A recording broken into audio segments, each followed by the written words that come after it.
ما تيجي اقول لك على نظام رجيم هيعلي مستوى الحرق عندك جدا. هيظبط نسبة الانسولين عندك في الدم، فبالتالي معدل الحرق هيبقى عندك عالي جدا.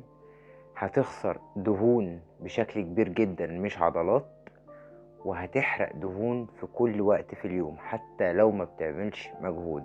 وانت نايم بالليل هتحرق دهون، وانت قاعد في شغلك هتحرق دهون، لو انت ست بيت هتقعدي في البيت وبرضه هتحرقي دهون. نظام رجيم هيخسسك على الأقل من 3 ل5 كيلو، من 3 ل5 كيلو في ايه؟ في الأسبوع.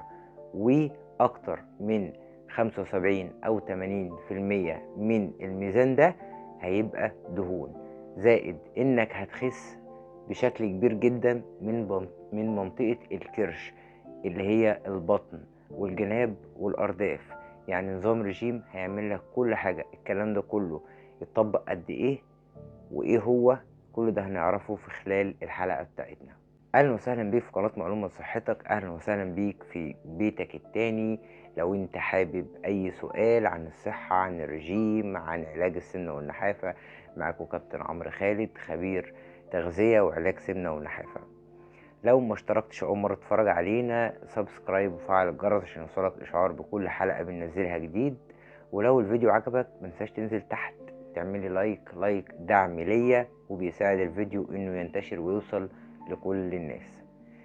يلا بقى، عملت لايك واشتركت وفعلت الجرس، ركز معايا في اللي هقولهولك ده كويس قوي. كل اللي عايزه منك 3 حاجات. اول حاجة هو التركيز معايا في الفيديو ده. تاني حاجة البدء في اسرع وقت ممكن بعد ما تتفرج على الفيديو. يعني بعد ما تتفرج على الفيديو ده طبق نظام الرجيم من بعد ما تتفرج على الفيديو ده، او من تاني يوم الصبح لو انت بتتفرج على الفيديو ده بالليل.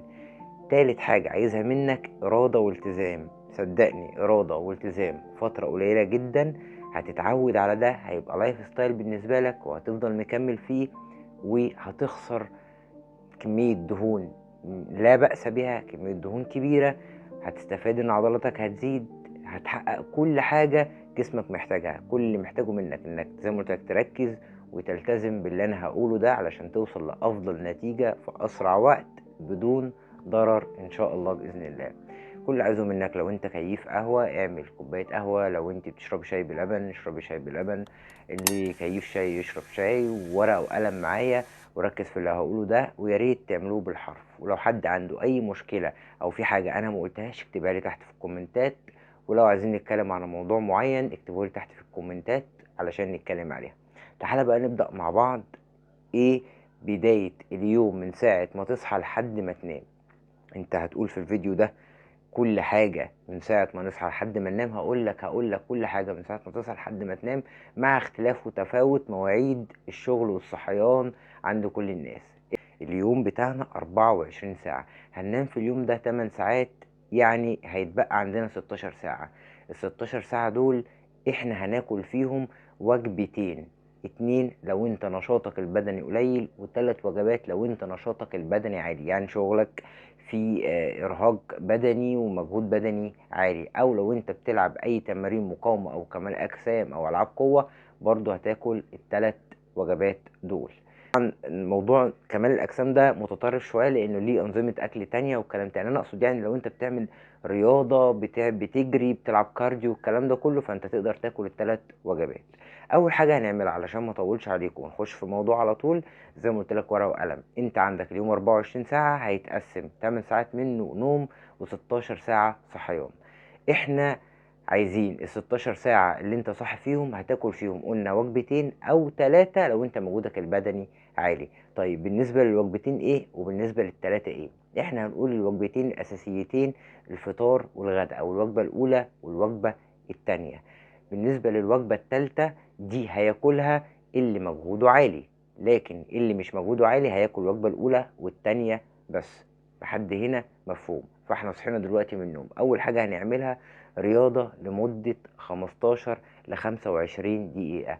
اي نوع رياضة، اجري في مكانك وانت واقف في البيت، يعني اي رياضة. يعني بص، مش عارف تعمل اي رياضة في البيت، انزل امشي الصبح وانت رايح شغلك وانت رايح جامعتك وانت رايح مدرستك.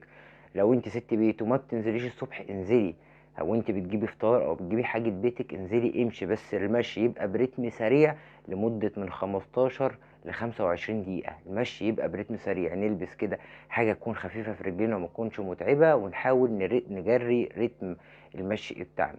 بعد كده هنطلع، او لو انت في البيت خلصت هتاخد الدش بتاعك، هتاخد الشاور، تبدا تفطر. افطر ايه؟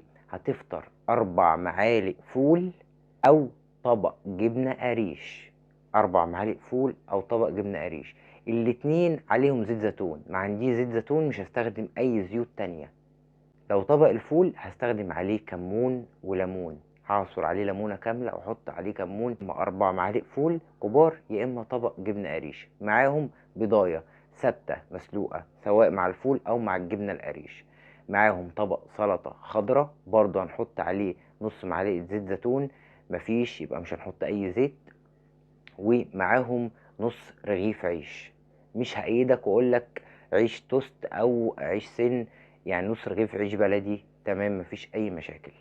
دي الوجبة الاولى. الوجبة التانية هتبقى بعديها بحوالي من 4 ل6 ساعات. حاول تنقي الوقت اللي انت مفضل فيه بالنسبة لك او متاح فيه بالنسبة لك انك تاكل الوجبة التانية، من 4 ل6 ساعات. عايزك بعد الفطار تشرب كوباية شاي اخضر كبيرة، وتشرب مية كتير ما بين الفطار وما بين الغداء. هتيجي على وجبة الغداء هتاكل ايه؟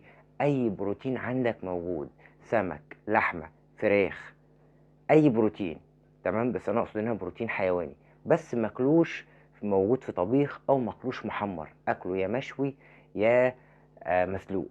انسى السمنه والزيت خالص في نظام الرجيم بتاعنا ده. الزيت الوحيد اللي مسموح لك انك تستخدمه زيت الزيتون فقط لا غير. غير كده مش هنستخدم زيت او سمنه. وفي حاجه هقولها في اخر الفيديو ممنوعه تماما انك تستخدمها، بس لحد دلوقتي احنا قايلين زيت وسمنه لا. يبقى اي بروتين عندك. طب انا ما عنديش بروتين خالص، ما عنديش سمك، ما عنديش فراخ، ما عنديش لحمه، اقدر اكل بيضتين مسلوقين. نفسك مش جايباك انك تاكل البيضتين مسلوقين كاملين، كل واحده بالصفار وواحده من غير صفار. تمام كده. مع ايه البروتين؟ يبقى معاه ايه؟ يبقى معاه 4 معالق رز مسلوق. برضو مش هنستخدم سمنه او زيت، انا باكد عليك 4 معالق كبار رز مسلوق. ومع ال4 معالق رز مسلوق طبق خضار سوتيه. طبعا خضار سوتيه كلنا عارفينه، يعني الخضار سوتيه بتحط فيه فلفل الوان وبطاطس، بس هنشيل البطاطس من الخضار السوتيه. لو هناكل رز مع الغدا هنشيل البطاطس من الخضار السوتيه. لو هنحط بطاطسايه مع الخضار السوتيه يبقى هنشيل ال4 معالق رز. كده احنا عشان بس محدش يحط البطاطس مع الرز. هناكل رز مفيش بطاطس، في بطاطس مش هنحط الرز. معاهم طبق سلطة خضرة كبير برضو عليه نص معلقة زيت زيتون. مفيش زيت زيتون مش هنستخدم ايه؟ برافو عليكم، مش هنستخدم زيوت خالص. ده بالنسبة للوجبة التانية معايا. الوجبة التالتة ودي اللي هياكلها اللي هم بيبذلوا مجهود بدني او بيتمرنوا كل يوم زي الكارديو والكلام ده. كده كده كل الناس هتتمرن، بس بالنسبة للتمرين بتاع الصبح اللي هو ال 15 ل 25 دقيقة ده يعتبر مش تمرين. احنا كده بس بنتدلع كده، نحرق شوية دهون الصبح، يكون لسه جسمك بيور، مفيش اي حاجة انت دخلتها، فمعدل الحرق عندك بيبقى عالي. فاحنا هنعمل ده علشان نزود معدل الحرق طول اليوم معانا. لكن انت بقى ليك ساعة او ساعة ونص تمرين في اليوم، هتاكل الوجبة التالتة. شغلك في نشاط بدني قلنا كبير، يبقى هتاكل الوجبة التالتة. غير كده لو انت نشاطك قليل يبقى انت الوجبة التانية دي بالنسبة لك هتبقى الوجبة الأخيرة. مسموح لك بس بثمرة فاكهة قبل ما تنام بساعتين. مثلا ثمرة الفاكهة دي ممكن تبقى موز، ممكن تبقى جوافة، ممكن تبقى برتقان، ممكن، بس يعني نبعد عن المانجا ونبعد عن الفراولة عشان فيها نسبة أملاح عالية احنا مش محتاجينها. تمام. بالنسبة بقى للوجبة التالتة هتبقى ايه؟ طبق سلطة جبنة قريش. يعني هقطع خيار وهقطع طماطم وهقطع لو عندي الورقيات زي الجرجير، الخس، الكلام ده كله على طبق جبنة قريش، ومش هنحط زيت زيتون. وهنقلب ده كله وناكله بالمعلقة من غير عيش خالص. وليك ثمرة فاكهة. كده كده انت ليك ثمرة فاكهة سواء اكلت الوجبتين او التلاتة، ليك ثمرة فاكهة. اللي هياكل التلاتة هياكل ثمرة الفاكهة دي بعد ما يخلص الوجبة التالتة بتاعته. تشرب قد ايه ميه؟ هتشرب ميه 3 لتر او 4 لتر ميه في اليوم، قسمهم على الوجبات. ويا ريت تشرب كوبايه ميه قبل كل اكل، ده هيساعدك كتير انك ما تجوعش وبطنك تتملي. ايه الممنوع اللي انا قلته في نص الفيديو؟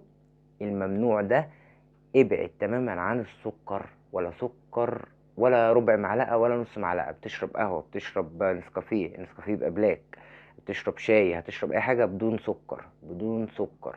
يعني لو حبكت معاك قوي وما بتعرفش تشرب الحاجه من غير سكر، يبقى نص كيس سكر دايت بس عشان يعدلك الطعم شويه. وفي مشروب مهم جدا جدا جدا وهيعلي مستوى الحرق معاك جدا وانت نايم. طول ما انت نايم معدل الحرق في جسمك هيفضل عالي وهتفضل تحرق في دهون. المشروب ده هسيب لك الفيديو فوق في علامة الاي، هيظهر معاك دلوقتي تخش تتفرج عليه. هو مش طويل، الفيديو تقريبا كله على بعضه دقيقتين 3. هتشرب المشروب ده وبعدين تنام. المشروب ده هيساعدك جدا على النوم، بينظم حركة الهضم، بيعلي مستوى الحرق جدا طول ما انت نايم. وبكده يبقى احنا خلصنا اليوم بتاعنا خالص. واتمنى تكونوا كتبتوا كل الكلام ده وادركتوا ان ما ينفعش ان احنا نزود اي حاجة غير اللي انا قلتها، وان شاء الله هيجيب معاكم نتيجة. وانزل تحت في التعليقات دلوقتي قول لي وزنك كام قبل ما تعمل الرجيم، وبعد ما تخلص الرجيم تقول لي بقيت وزنك قد ايه. الموضوع ده هتمشي عليه 15 يوم، واللي قادر يكمل لحد 21 يوم يبقى تمام قوي. قول لي انت خسيت قد ايه، ولو عندك اي سؤال اكتب لي تحت في التعليقات.